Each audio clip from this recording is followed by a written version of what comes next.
This lecture goes over the different levels of leadership, and there are three. And this is important to know because it really depends on what kind of leadership you're gonna do, depending on your leadership position or what level of leadership you're on. You frankly just they look like completely different things. Leadership on the direct level versus leadership on the administrative level. For example, as said here, leading a camp song requires very different kinds of leadership than planning a budget. It really but they're both forms of leadership. It's just they look very different and they require different kinds of skills and know-how and experience. But all three are important. And it's difficult to argue to know which one is the most important. In fact, it's an interesting thought to think is that, is any one more important than the other? And you can decide for yourself. There's no right answer as we go through the lecture. On the top, there's administrative leadership. This is also called managerial or executive leadership.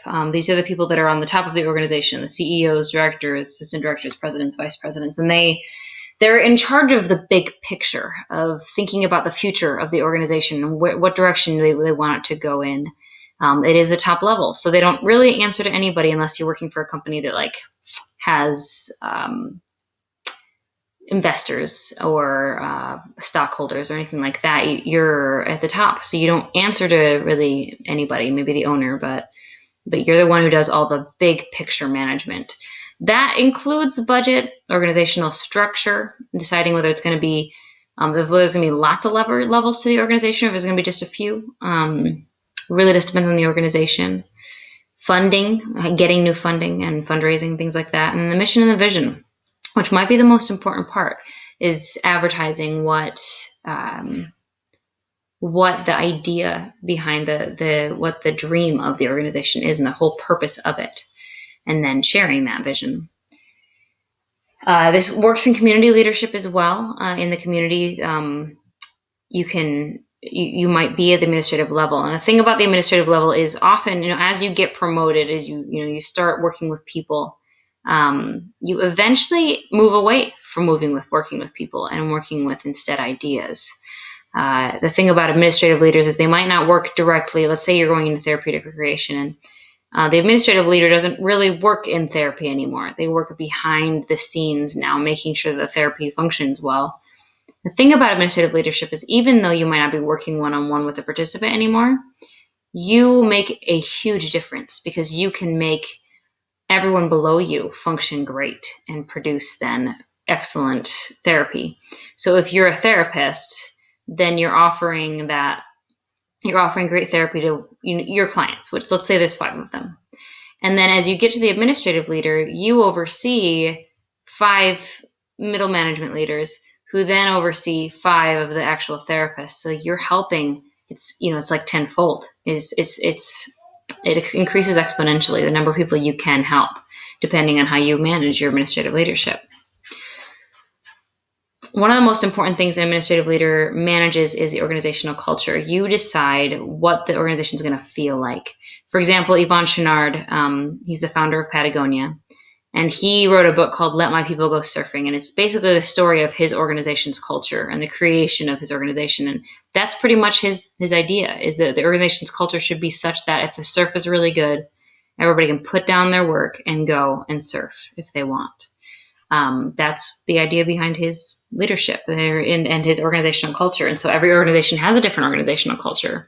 But some roles that you play in creating that organization, the culture in it, as animator, you keep the vision going. You are convicted. You keep everyone else convicted and excited about the culture.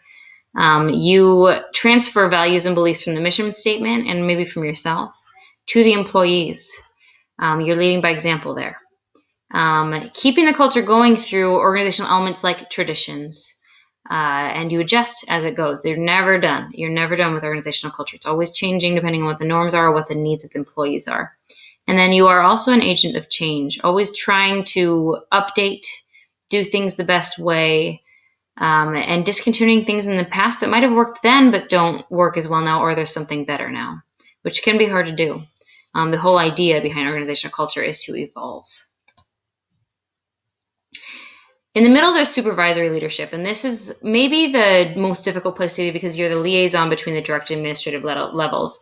So everyone at the top has an idea and a mission and a dream, and then you at the bottom, and the direct leaders at the bottom have a realistic view on how things actually go. But then you in the middle, supervisory leadership, have to make sure that both those missions can meet, that the reality and the dream can become one, that the dream can be turned into a reality. And so you have to become a problem solver.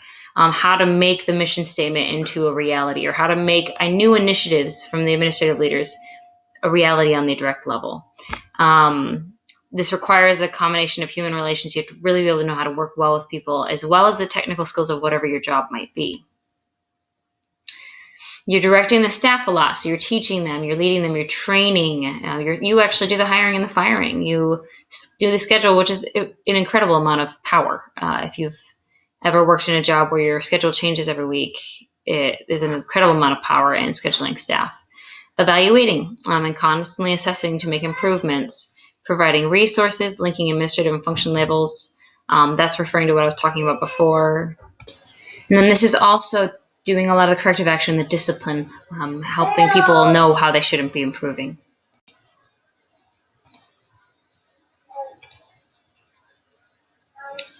When you're in the middle, you have to work with the goals, like I said, to keep it kind of the ball rolling. So when it comes to making the initiatives happen, you initiate the idea, you set the pace for how it's going to function, you inform people on new changes or details. You're supporting people in their efforts. So you're the one who needs to make sure they have what they need, the help that they need, and then evaluating afterwards to see how it went. That's all you when you're at the supervisory level. And then at the bottom is the direct or face-to-face leadership. This is the frontline staff. This is the face of the organization.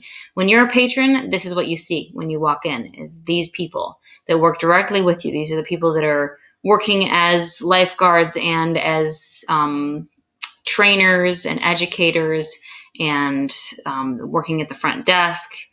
This also includes the therapists that are working direct with the patron. This is kind of the dream, though. This is where everybody starts because they want to work directly with people. So it's not a bad place to be. Arguably, the direct leadership is the most important. Now, granted, you could say this about any three of them, because as a patron, it really defines your opinion of the organization. For example, I already talked about Patagonia. I really like the company. I like what they stand for. But if I walk in and the cashier or someone who's working at the actual restaurant or at the store is mean to me, then I'm going to hate the organization. I'm not going to want to go back. I'm not going to like the whole organization because of one frontline employee who's probably part-time, maybe even in high school, but I'm going to judge the whole organization off of them. And so there's a lot of pressure here, and it's very important to train direct leaders correctly. Because they are the face of the organization. Some roles that they play: policymaker, planner, organizer, the resource person. Like if you're a patron, they're who you go to because they're the only ones you see. Stimulator, they're the ones who give the energy to the organization, to the participants. And these are they play these for the patrons. Now, they're not overseeing other employees. They're overseeing only the patrons or the participants. Referee, disciplinarian, group symbol, spokesperson, counselor, and coach. These are all roles that they play, and there's more. We could also include cashier or anything like that. That's what they do. They work directly with the patrons. So this is how it looks. Administrative oversees supervisory, which oversees direct, which oversees participants. You might be doing all three at once. You will probably do all three or one or each at some point in your life. Each one of them requires different skills, different traits, different attitudes, different designs. That's how it works. And those are the three levels of leadership.